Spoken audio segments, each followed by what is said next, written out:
Ok, ¿cómo vamos a utilizar potenciales de reducción estándar de sustancias para calcular la potencial de una celda? Primero, hay que tomar en cuenta de que el hidrógeno, como siempre, es la referencia. Las especies que tienen potencial de reducción positiva son más fáciles de reducir que el hidrógeno y la potencial de reducción estándar mayor indica que la especie se reduce más fácilmente y este corresponde a la semireacción del cátodo en una celda galvánica. En una celda galvánica tenemos una reacción espontánea. ¿Okay? Bueno, el signo de la potencial de reducción depende de la dirección.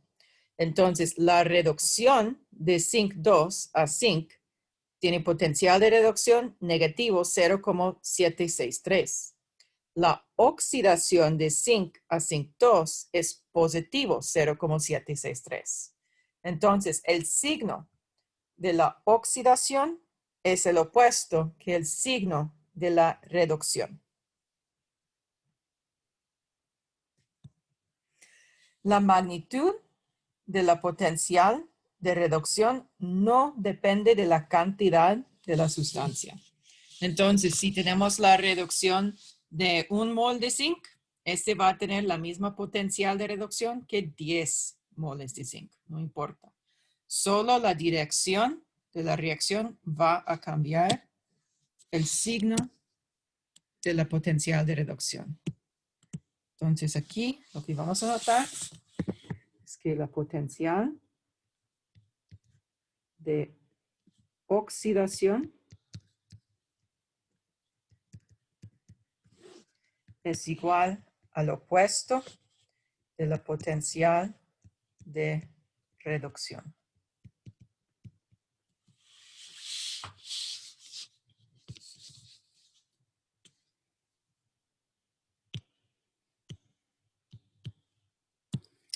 Entonces, aquí queremos calcular la potencial de la celda, también conocido como el voltaje de la celda, con el símbolo E celda, para potencial de la celda, pero también conocido como la FEM o la fuerza electromotriz.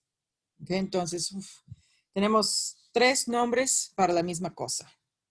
Ok, la fuerza electromotriz o potencial de la celda, o voltaje de la celda, depende de las reacciones de redox empleadas para hacer funcionar la celda. Entonces, ¿cuál es la especie que se oxide y cuál es la especie que se reduce? También depende en la concentración de los reactivos y los productos. Vamos a ver más de este cuando estudiamos la ecuación de Nernst. Y también depende en la temperatura. Ese también está tomando en cuenta en la ecuación de Nernst.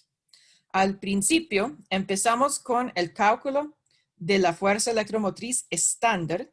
En condiciones estándar, la concentración de los reactivos y los productos es igual a 1 molar y la temperatura es 25 Celsius o 298,15 Kelvin. Como un ejemplo, vamos a calcular la FEM de la reducción de cobre 2 por el zinc. Entonces, buscamos en el cuadro de potenciales de reducción la semireacción de reducción de zinc y de cobre. Notamos que es la reducción de cobre 2 por el zinc. Entonces, el cobre 2 se reduce y el zinc se oxide.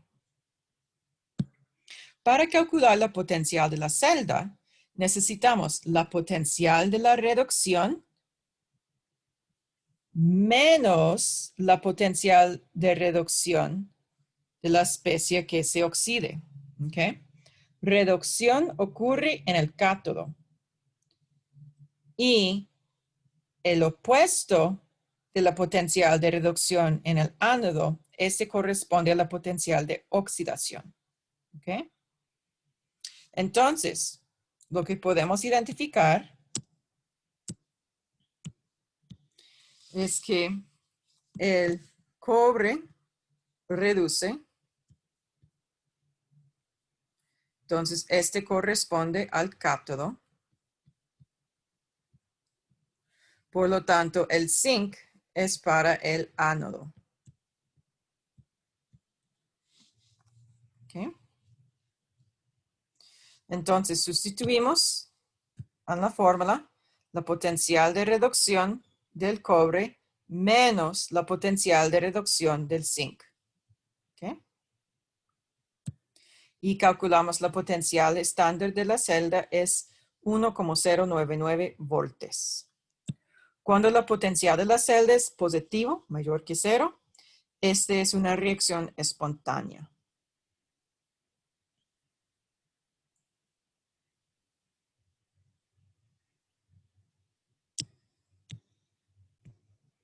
Aquí tenemos dos ejemplos. En el primer ejemplo, 18.2, hay que predecir lo que sucederá si se añade bromo molecular a una disolución que contenga cloruro de sodio y yoduro de sodio a 25 Celsius. Supongo que todas las especies están en su estado estándar. Entonces, las disoluciones tienen una concentración de 1 molar y todos a 25 Celsius. En esta pregunta, mi consejo es que se adivine cuáles son las dos reacciones de redox posibles cuando se mezcla el bromo con cloruro de sodio y el bromo con yoduro de sodio. Identifica cuál es una reacción espontánea. En el segundo ejemplo, hay una celda galvánica que se compone de un electrodo de magnesio en una disolución de nitrato de magnesio, 1 molar, y un electrodo de plata en una disolución de nitrato de plata, 1 molar. Hay que calcular la FEM estándar de esta celda galvánica a 25 Celsius.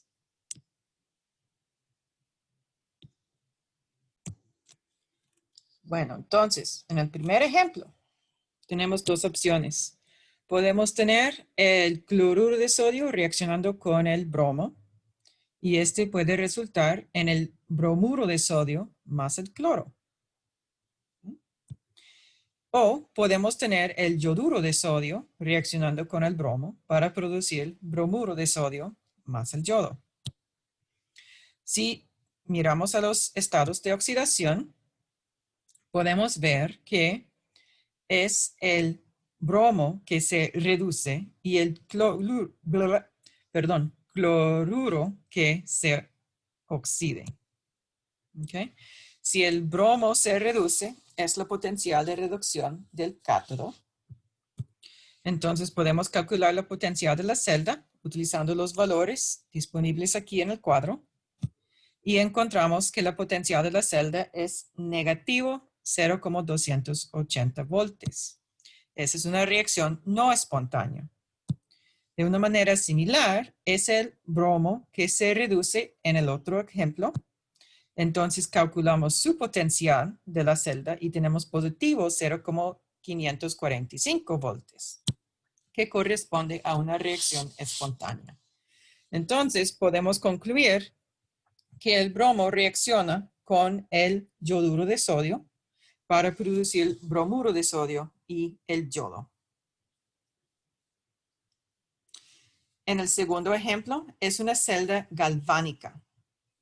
En una celda galvánica vamos a tener una reacción espontánea. Para tener una reacción espontánea, la potencial de la celda debe ser positivo y por lo tanto, la especie con mayor potencial de reducción se reduce. Entonces, tomando en cuenta las dos especies, el magnesio y la plata, no sé por qué aquí dice magnesio negativo, debe ser 2 positivo, lo siento.